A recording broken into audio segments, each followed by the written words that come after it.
보시면 도움을 바라는 노인의 기도라고 되어 있습니다. 이 시편 말씀은 몇 번에 걸쳐서 내가 늙었사오니 또는 늙은 때에 또는 쇠약한 때에임을 강조합니다. 특별히 이 누가 지었는지는 알 수 없습니다. 하지만 분명한 것은 그가 지금 나이가 많은 상태의 노인이라는 것과 또한 그가 어려운 가운데 그를 비난하고 그를 조롱하는 가운데 놓여 있다라고 하는 점이며, 또 한 가지는 그가 하나님을 믿은 것이 어릴 때부터, 5절에 보면 나의 어릴 때부터 하나님을 의지했음을 밝힙니다. 그리고 그 시간이 흘러 내가 노년이 되었는데, 내가 지금껏 생각해 보면 내가 어릴 적부터 하나님을 의지하고 살아왔을 때에 하나님이 나를 인도해 주시고 하나님이 나를 이끌어 주셨던 그 은혜와 또 하나님의 그 역사하심을 나는 잊을 수가 없다라는 거예요.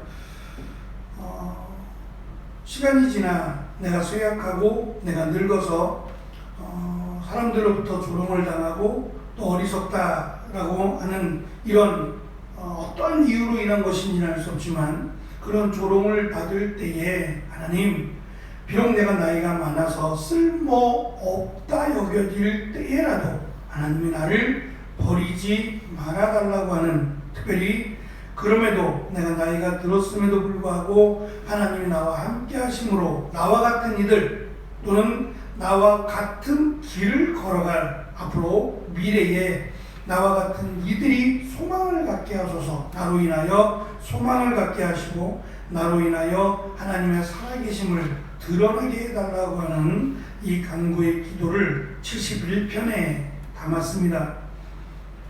1절부터 3절은 이 시를 노래하게 된 이유를 잠깐 말을 하고 4절부터 13절은 과거에 대한 부분입니다. 어릴 때에 대한 회상을 하고 14절부터 24절은 미래를 바라보며 앞으로 자기가 죽을 때까지 그때까지를 돌아보며 기도가 응답받기를 간구합니다.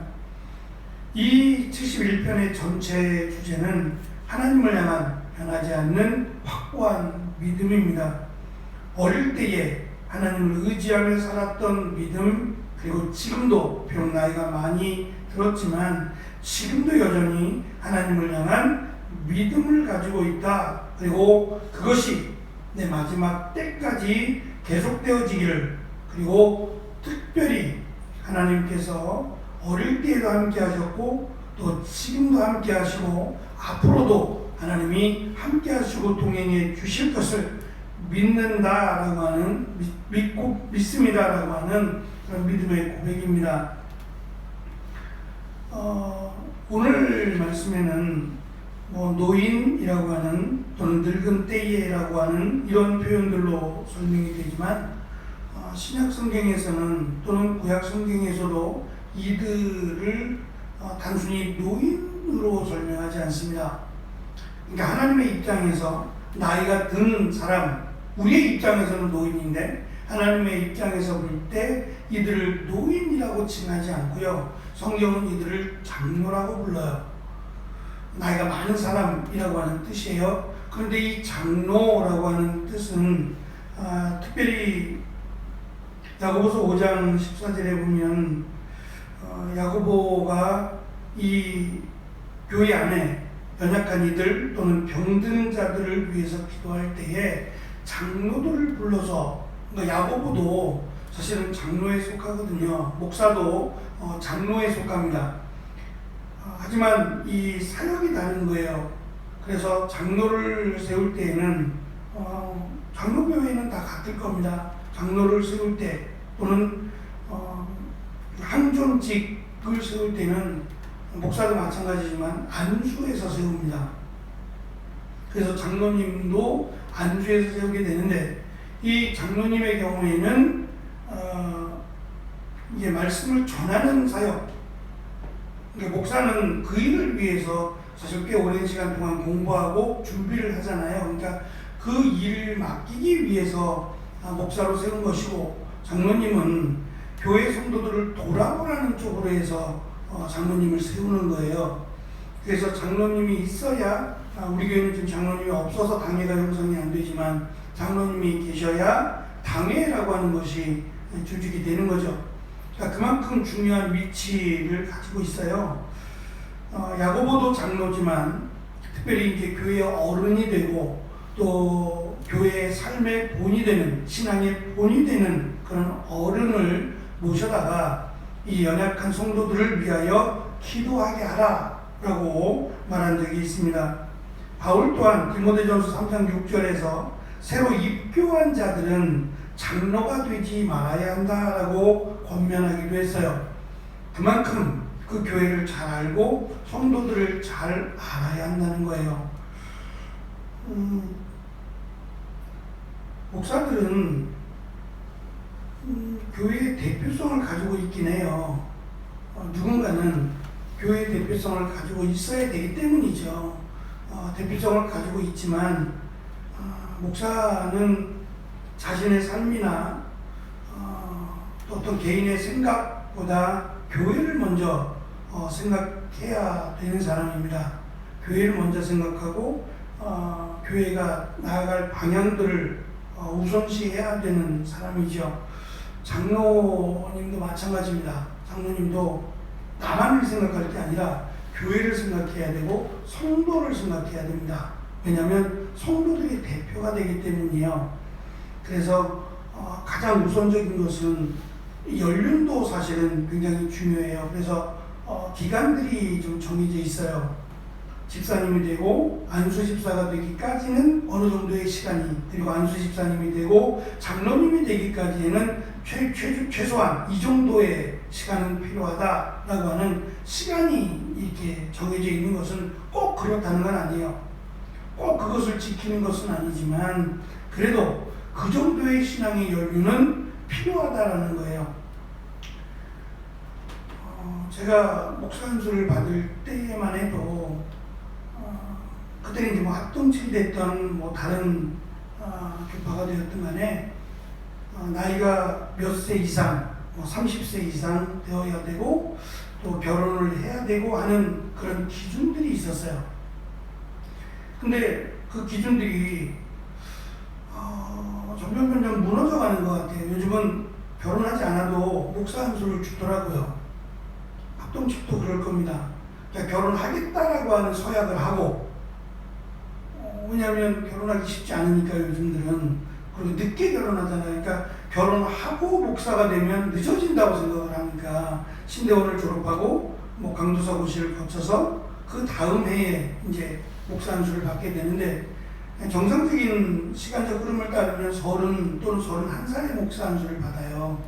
근데 요즘 30살에 결혼하는 친구들이 별로 없잖아요. 31살에 결혼하는 친구들이 없고, 그러다 보니까 목사 안수는 주는데 이제 결혼을 전제로 결혼하겠다라는 서약을 받고 목사 안수를 줘요. 뭐 사회적 흐름이 그렇고 또 예전과 다르니까 라고는 이해는 가지만, 목사가 이 결혼도 하지 않은 상태에서 목사가 되었을 때에 오는 여러 가지 그 어려움들도 사실 없지 않습니다. 이번에 저희 교회 와서 설교하셨던 목사님이요, 저보다는 나이가 좀 어리긴 하지만 목회 경험은 훨씬 더 많으신데, 그 목사님이 가시면서 이제 주차장에 제가 안내를 해드리고 배웅을 해드리면서 목사님이 그런 얘기를 하세요. 전 나중에 이제 물어보려고 해요. 지금 휴가 기간이라 제가 전화는 드리지 않는데, 한번 다음 주가 이제 시차례가 있어서 나중에 시간이 되면 한번 물어보려고 해요. 목사님이 가시면서 그런 얘기를 하시는 거예요. 우리 교회에서 예배를 드리고 이제 가시면서 본인이 느꼈던 것 같아요. 옛날 방식으로, 옛날식이죠. 옛날식으로 예배를 드리는 게 더 맞는 것 같습니다. 무슨 얘기인지 모르겠어요. 우리 교회에서 드리는 예배가 옛날 방식이에요. 무엇을 보고 옛날 방식이라고 하셨는지를 제가 좀 물어보려고 해요. 목사님은 어떻게 하시는지 좀 모르니까 목사님이 드리는 예배의 방식과 우리 교회가 드리는 예배의 방식의 차이가 뭔지, 뭘 보고 옛날 방식으로 예배를 드리는 게 맞다고 하시는 건지 제가 나중에 한 번 더 여쭤보려고 합니다. 제 느낌으로는 옛날 방식이라고 하는 것이 저희가 이렇게 헌금 기도를 할 때 이름을 호명하잖아요. 제목을 헌금 기도에, 헌금 봉투에 올라온 기도 제목들 이름을 이렇게 호명하면서 불러주는 것을 옛날 방식으로 하는 건가?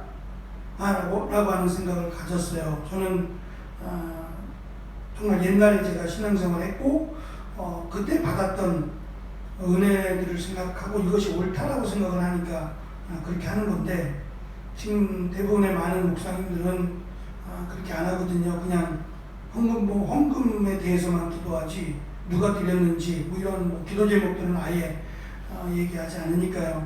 이제 그걸 보고 말씀하시는 건지 어떤 것을 말씀하시는, 어쨌든 나쁘다는 얘기가 아니라 그것이 옳은 것 같다라는 얘기였어요. 저는 전통이라고 하는 것은 만들어지는 겁니다. 시간이 지나서 기독교라고 하는 꽤 오랜 시간 목숨을 걸고 순교했던 그 흔적들을 바탕으로 해서 만들어진 전통이에요. 근데 이것이 시대가 바뀌고 세상이 변했다라고 해서 쉽게 무너뜨리는 것은 저는 옳지 않다고 봐요. 그럴수록 더 지켜야 할 것이 전통은 아닌가?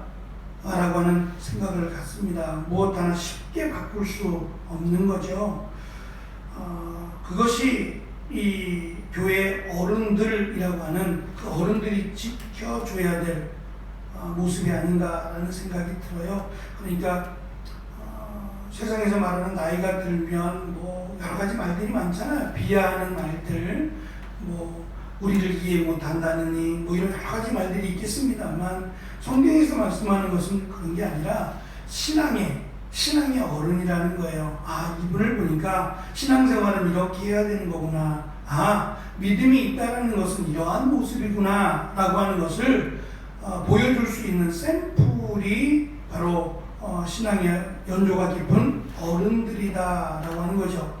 지금 71편이 우리에게 말씀하고자 하는 것은 뭐 표제는 노인이라고 설명하지만 어릴 적부터, 아주 어린 나이부터 하나님을 섬겨왔고 지금도 노인이 된 지금도 여전히 하나님 앞에서 살고자 하고 그가 마지막까지 숨을 거둘 때까지도 하나님의 은혜 가운데 살고자 하는 바로 이와 같은 사람이 장로다라고 하는 것을 지금 강조하려고 하는 겁니다. 그래서 이 시를 통해서 누구나 겪어야 되는 뭐 정도의 차이는 있겠지만 누구나 겪어야 되는 시간적 차이만입니다.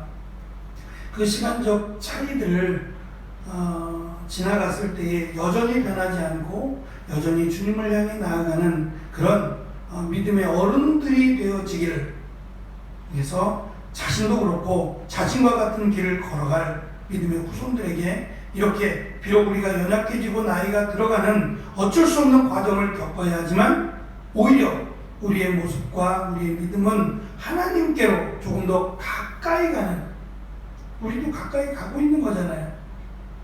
조금씩 더 하나님께로 가까이 가고 있는 이러한 신앙의 모습이 필요하다라고 하는 것을 오히려 그가 슬퍼하는 것이 아니라, 나이가 들고 연약해지는 것이 슬퍼지는 게 아니라 오히려 하나님께로 가까이 나아가는, 그래서 22절부터 쭉 보면 마지막 마무리가 내가 주를 찬양할 때에 라고 하며 계속 하나님을 찬양하고 찬양하는 내용들이 나와요. 저는 이 모습이 마지막 모습이 되었으면 좋겠어요. 왜냐하면 나이가 들수록 또 정말 하나님께서 부르시는 그날이 가까울수록 우리에게 소망은 한 가지밖에 없어요. 그게 진짜 소망이죠. 그 소망이 가까워지는 거예요. 이제 정말 내가 영원히 하나님과 함께 산다, 영원히 하나님을 찬양하며 산다 라고 하는 이 소망이 너무 좋은 거예요. 너무 기쁘고 너무 감사하고 기대가 되는 거예요. 그래서 그가 마지막 나는 세상적으로는 연약해지고 육신적으로는 참 부족하지만 또 세상에서 바라보면 글쎄요, 믿음의 눈으로 보면은 믿음의 선배이고 또 그의 백발이 많은 교훈을 줍니다. 그렇더라도 지금 그가 당하는 조롱을 당하고 나이가 많은 사람이 뭘 알아? 라는 식의 오히려 모욕과 수치를 당한다 할지라도 내가 하나님을 향한 마음만큼은 전보다 더 뜨겁고 전보다 더 열정적이다라는 것을 그는 말하고 싶어 합니다. 그래서 우리의 시간이 지나갈수록, 시간이 흐를수록 더 하나님을 향한 마음이 뜨거워지고 오히려 더 내 모습은 하나님이 보시기에 아름답고 그리고 다른 사람들이 보기에도 흠모할 만한, 그리고 이분을 내가 본보기로 삼아야겠다라고 하는 귀한 신앙의 모습들로 채워져가는 우리의 시간과 삶이 되어지기를 간절히 축원합니다. 기도하겠습니다.